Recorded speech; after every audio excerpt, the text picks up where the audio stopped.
బొట్టు గురించి వెంటనే చెప్పేస్తున్నారు. ఎంత గొప్ప మాట వాడారంటే వసిన్యాది దేవతలు ముఖచంద్ర కళంకాభం మృగనాభి విశేషక.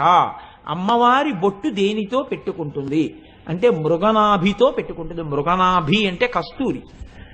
మృగనాభి అంటే కస్తూరి మృగం యొక్క బొడ్డు దగ్గర నుంచి ఆ కస్తూరి వస్తుంది.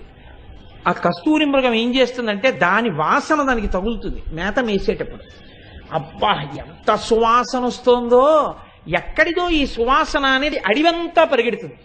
దానికి తెలియదు దాని బొడ్డు దగ్గరే కస్తూరి పైకొచ్చింది, ఆ కస్తూరిదే ఈ సువాసన అది తెలుసుకోలేదు. ఆ కస్తూరి మృగం యొక్క నాభి దగ్గర నుంచి ఊరినటువంటి ద్రవం కాబట్టి దానికి మృగనాభి అని పేరు.